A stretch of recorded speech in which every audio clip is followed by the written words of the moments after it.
Well, hey everybody, it's Dr. Sasheen. Thanks for tuning in to SYGD, the podcast. Divorce may be messy, but you don't have to be. In this, our second season, join me as I set fires to lies, half-truths, and distortions that come along the way with the divorce journey and inspire you, motivate you to move past them quickly to live your best life. So set your clocks and your calendars and tune in each week. Welcome to Season 2, The Doctor is In. Hey, everybody. Welcome to 2021. It's so good to be back. It's so good to join you here on SYGD, the podcast. I have missed you all. Hoping that you had a really great holiday season and that you rang in the new year safely and with great intention and exuberance for what's to come. I know that the clouds have been rather dark on the horizon, but hey, we do have some silver linings. The sun appears to be peeking over the horizon finally and at least beginning to shine its light on us as we come through what has been a really hard and tough 2020 for just about everyone involved. So welcome back. The new year brings a new opportunity and new conversations. And today we're going to have one of those conversations talking about what it looks like when you need to change, but people around you really don't want you to. So let's take a quick break and have a word from our sponsor, and then we're going to come back and get right on back in it. Hey everybody, it's Dr. Sasheen from So You're Getting Divorced? The podcast, here to talk to you about Anchor and the ease at which you too can launch and start your own podcast. If you haven't heard about Anchor, let me just break it down for you. Here is the 411. Number one, it's free. This is a great way to get started if you've never done podcasting, or if you're a pro and you really like the idea of using your phone or your computer to get your podcast going without all the hassle, because number two, they will distribute it for you to places like Pocket Casts, Spotify, and Apple Podcasts. That's a pretty sweet deal. Next, you can make money while you're doing your podcast with no minimum listenership, and that's pretty darn spectacular. So, follow these instructions. Download the free Anchor app or go to anchor.fm to get started. Now, let's get back to the show. So thanks for coming back. We are starting 2021 shooting straight from the hip and tackling an important life transition. An important part of your life transition as you come through divorce. And that is you're going to do some changing. And that change is going to cause many people in your life to become very, very uncomfortable with you for any number of reasons, but mostly because misery loves company. And as long as you're staying in a certain state of misery, you're going to attract the people who need for you to stay miserable. And they're going to do their level best to not allow you to take your misery and turn it into something more positive, or to even move away from it because you just don't need it anymore. And so there's some really famous examples of people surrounded by toxic family, right? Toxic relationships, toxic environments that require them, or at least ask them over and over and over again to please not change, because if you change, then I can't be this person to you, and I don't want to have to change. And we'll tackle some of that in a minute. But probably one of the most famous, if you're as old as I am, I mean, even if you're not, you know who Angelina Jolie is. Well, she has a pretty famously bad father, and his name is Jon Voight, and he's an actor, and she made a decision really, really early on in her acting career to distance herself from her father and his rather toxic relationship. And you have seen this play out in the public of him kind of going back and forth with her, and her really making conscious decisions to not allow him to influence her life, not allow him to influence the trajectory of her life. And she's had some ups and downs and obviously hit some bumps in the road here and there. But what I've always respected is that she recognized really early on that she came from a really toxically bad home life. And the only way for her to achieve something different than that was to make an effort to be changing at all times and trying to be true to that thing inside of her as she moved forward. And I mean, I don't think anyone would deny she's had an amazing career, and she's done some pretty amazing things in the world by virtue of following that drive in herself to not be defined by the messiness of her growing up years. And so even though, we see her high profile marriages and divorces and this, that, and the other, we also see her philanthropic work that really allows her to spread her face and the face that she finds most important to the world out there without dealing in the toxicity of, celebrity gossip of who got married yesterday or whose father's hating on them. Another really prominent example that we see playing out in real time are the Duke and Duchess of Sussex. Harry and Meghan are near and dear to many of us. And if the Sussex squad is out there, say hello to a girl because I'm part of that squad. But they're really near and dear to a lot of people. And the way that they were treated by the royal family and by her family, like they had it coming from both ends.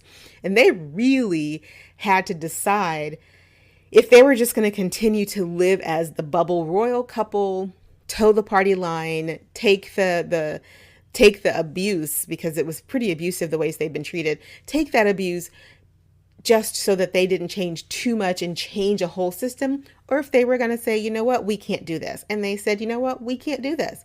Packed up their family, moved to Frogmore, packed them up again, moved to America, doing their thing, exploding the myth of the royal and really changing the face of the royal line in Britain that hasn't changed in a really long time. Let's face it.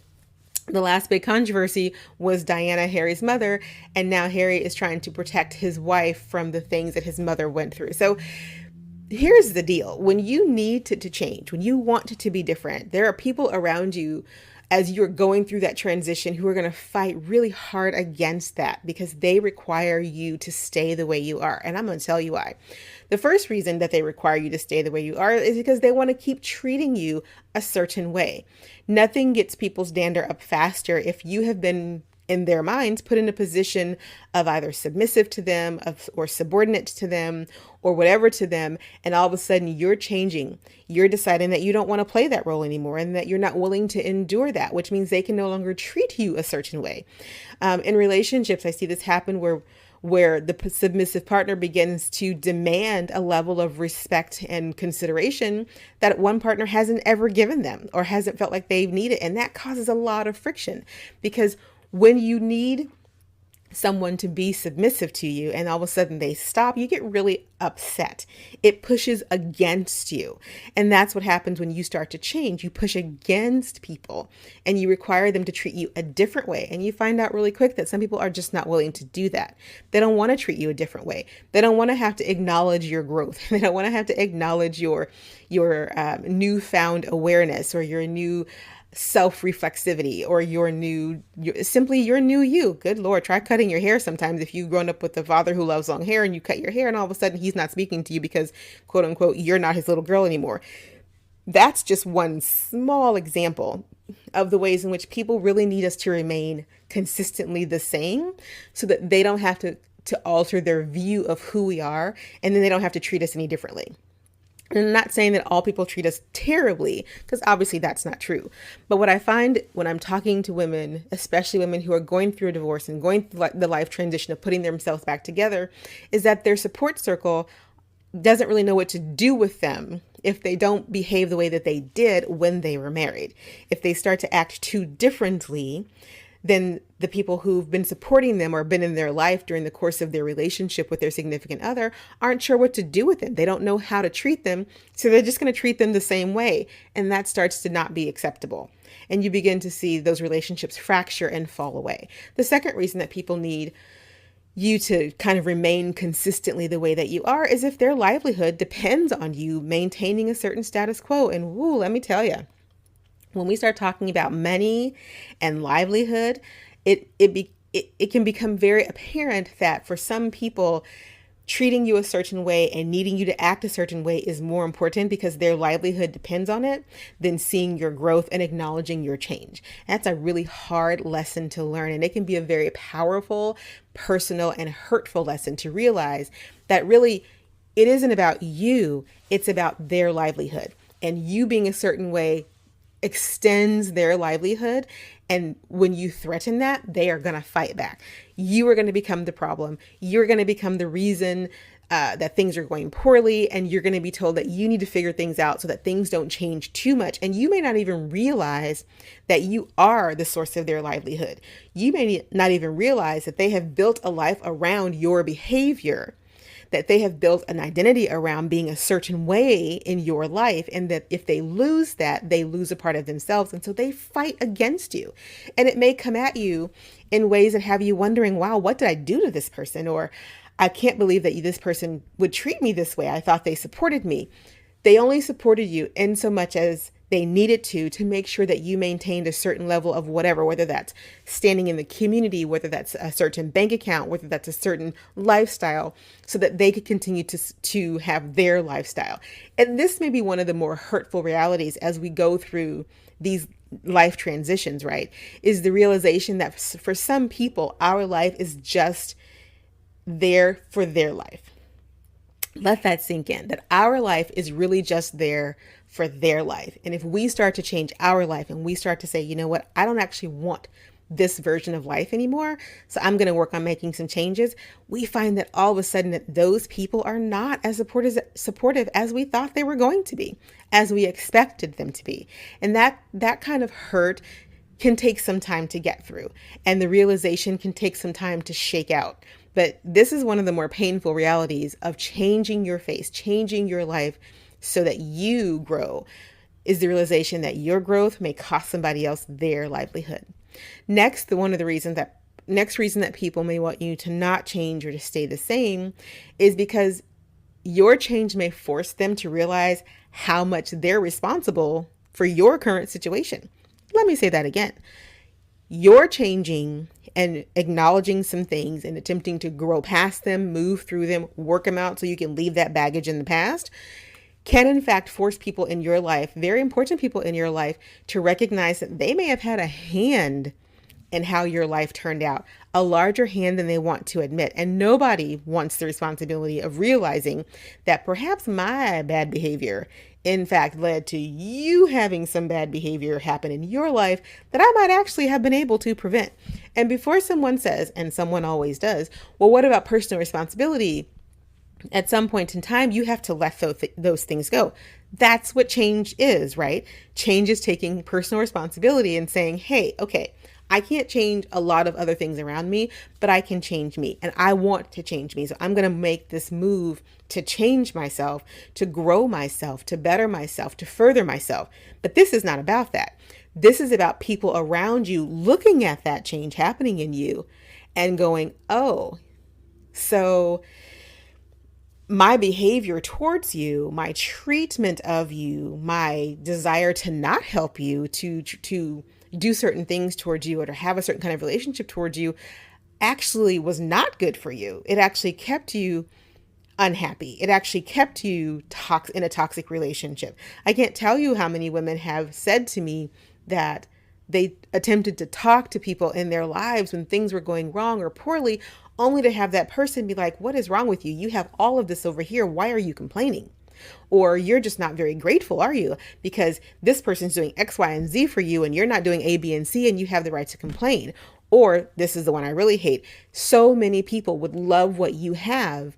So many people would love the life that you have, and not realizing that what all that's happening is that they are propping up a crumbling facade, propping up a crumbling relationship, propping up a crumbling whatever, because they don't really want you to change.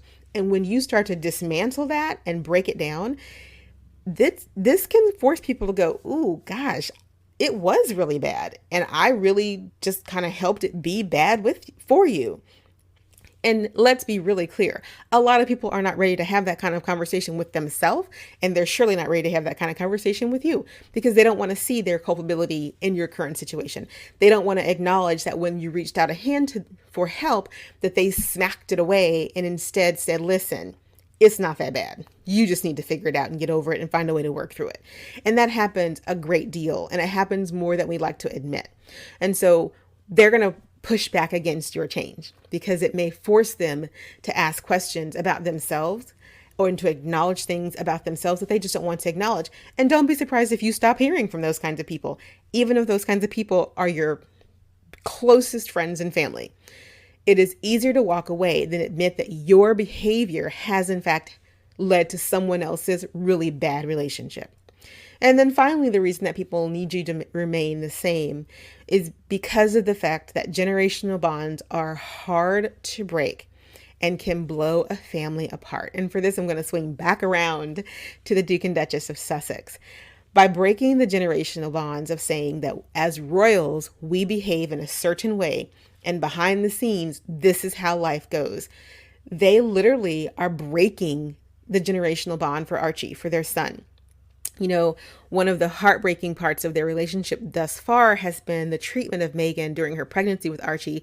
And we really now understand, because they've chosen to open it up for us, the emotional and mental abuse that was heaped upon this poor woman while she was pregnant by the press, with no support from the palace or from her estranged whatever family. Like, her mom has been amazing, but they only really had each other to deal with all of this.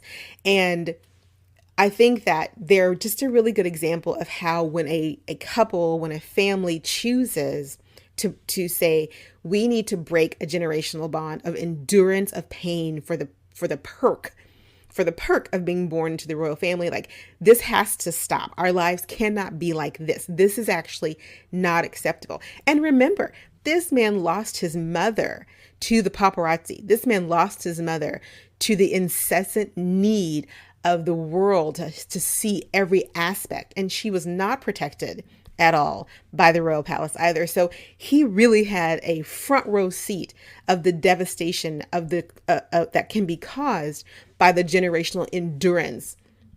And so breaking generational bonds can in fact blow apart an entire family, because when one person in that family says, you know what, I'm not going to raise my family like this, and more importantly, I myself am not going to live like this anymore, which means I might have to do something so drastically different and wildly beyond the pale that it's going to blow an entire generation apart.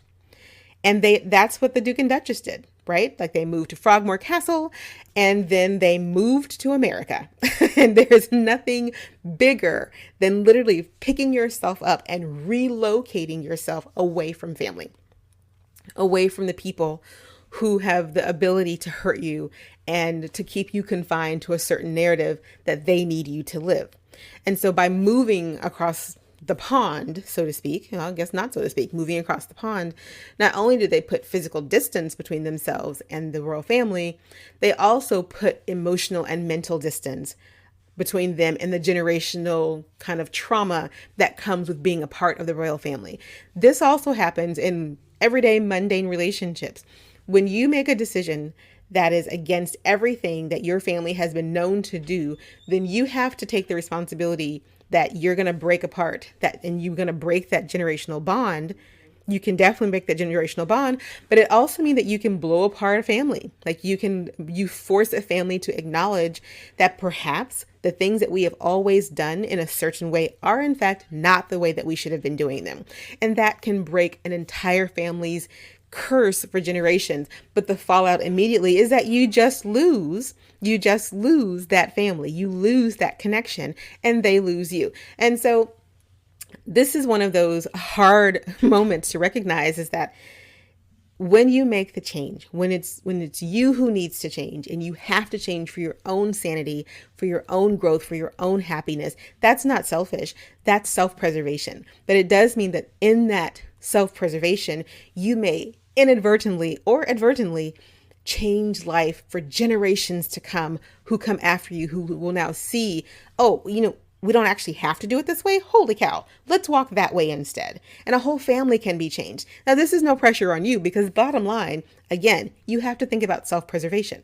I'm fairly certain that Meghan Markle and Prince Harry didn't set out to make this huge statement. They just wanted to live.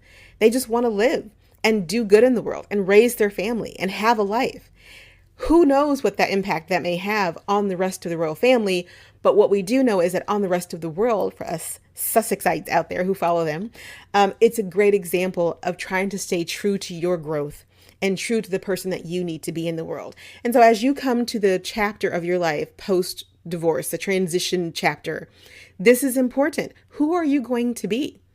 Who are you choosing to be? What kind of narrative do you want to live now? Because when you begin to think about it that way, as change is self-preservation, then you are better able to script the outcome of your next relationship, because you don't want to relive the past relationships, and you sure don't want to relive the toxic ones.